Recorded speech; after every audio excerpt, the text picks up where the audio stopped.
Salut à tous et bienvenue sur Fish & Test pour ce test de la canne Street Style spécialiste MML.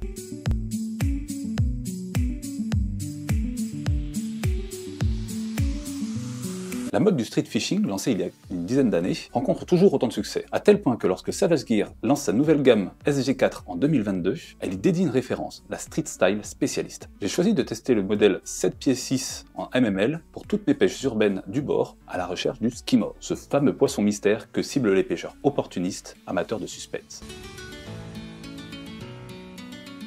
Commençons tout d'abord par la construction de cette canne. C'est une canne spinning de 2 brins de 2,27 m de longueur pour un encombrement de 1,17 m. Son talon mesure 42 cm, dont 32 avant le pied. Elle pèse 118 g et est à l'aise sur des lancers de leurre de 4 à 21 g.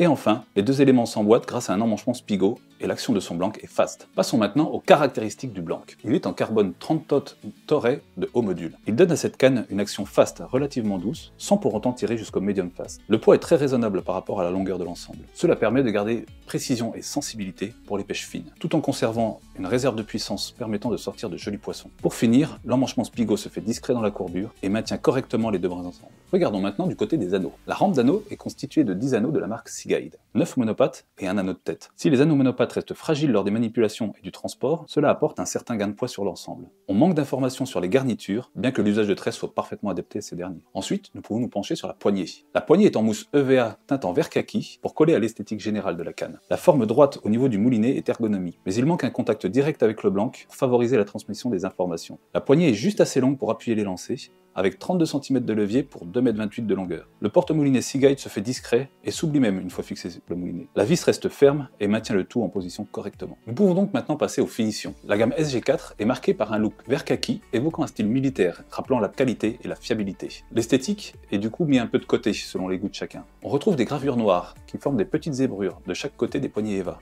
et une ligature croisée en relief entre les deux éléments décorant le seul endroit où le blanc est noir. L'accroche-leurre, quant à lui, est une simple boucle, un peu simple pour un ensemble de cette qualité. Enfin, le butt cap est très travaillé et semble rattraper la sobriété du blanc. Et enfin, voyons dans quel écrin cette canne nous est proposée. La canne est vendue avec un étui en tissu, très bien pensé, qui permet de passer le moulinet grâce à un scratch sur les premiers centimètres. Cette housse est donc très pratique pour protéger la canne durant les transports, en laissant le moulinet dessus, et même avec la ligne montée, en faisant attention à la tension du fil bien sûr. J'accorde donc la note de 4 sur 5 à cette canne pour sa construction.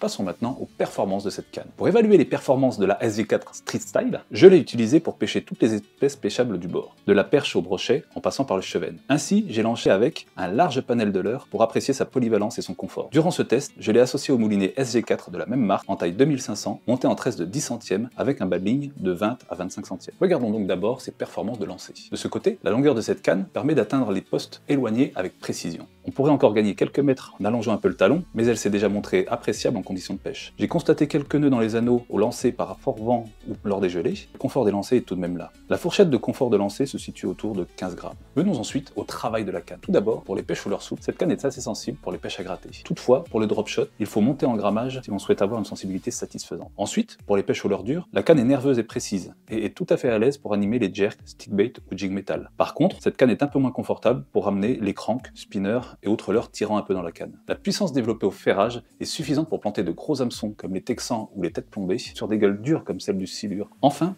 j'ai pu éprouver sa réserve de puissance en la confrontant à un silure de pratiquement 1 mètre. Si le combat était épique comme prévu sur un matériel de cette puissance, la canne a parfaitement tenu le coup et m'a permis de hisser le poisson jusqu'à l'épuisette. Il est donc possible d'envisager de battre des records sur cette canne malgré une puissance de lancer assez faible. Et maintenant, passons à son confort. L'équilibrage de cette canne est parfait sur un moulinet de 200 degrés et se retrouve juste devant l'index, en position normale, ce qui est idéal pour lancer et animer des leurres de manière sensible et précise. La poignée est confortable, mais manque un peu de contact avec le blanc qui améliorerait sa sensibilité. Enfin, on apprécie le côté pratique de la version 2 brins pour le transport, ainsi que la housse qui sécurise assez efficacement l'ensemble en voiture par exemple. J'accorde donc pour la performance de cette canne la note de 4 sur 5. Nous pouvons donc maintenant comparer ses performances au prix de ce matériel. Le prix moyen de la SG4 Street Style MML est de 120 € au mois de janvier 2023. Un prix raisonnable pour un matériel pouvant convenir à un public confirmé, avec des performances appréciables en action de pêche. Les défauts sont rares. On pourrait regretter la qualité de l'accroche-leurre qui départ un peu avec le reste de la canne et la fragilité des anneaux. Nous avons donc ici un produit sérieux qui donne l'occasion aux pêcheurs de se frotter aux complexités des pêches en street fishing à un prix relativement accessible. J'accorde donc à cette canne la note de 4 sur 5 pour son rapport performance-prix. Voici donc le récapitulatif des points forts et des points faibles de la Street Style Specialist. Je retiendrai en point fort une bonne sensibilité, sa réserve de puissance, sa polyvalence dans les techniques, et enfin sa légèreté. Puis pour les points faibles, un accroche-leurre simpliste, son style militaire particulier, et la fragilité des anneaux. Pour conclure ce test, la SG4 Stristal Specialist 7 pieds 6 mml est une canne polyvalente s'adressant aux pêcheurs du bord, confirmés ou débutants souhaitant pouvoir tenter plusieurs espèces. Sa longueur permet de s'attaquer aux rivières et fleuves avec les moyens d'atteindre une certaine distance, et sa réserve de puissance est capable de venir à bout de poissons de belle taille. Un savant mélange de finesse et de puissance qui correspond exactement aux attentes des street fishers. Reste à apprécier ou du moins supporter le vert kaki qui habille cette canne. Personnellement, j'ai fait cet effort et je dois dire que c'est sa beauté intérieure qui a fini par me conquérir. Nous terminons donc ce test sur une note globale de 4 sur 5. Nous arrivons à la fin de cette vidéo, j'espère que vous l'avez appréciée. Si vous souhaitez être alerté pour les prochaines vidéos sur notre chaîne, n'oubliez pas de vous abonner et d'activer la petite cloche. Vous retrouverez ce test et bien d'autres sur notre site fishandtest.com. Quant à moi, je vous dis à très vite, et n'oubliez pas, la pêche est une passion qui se partage.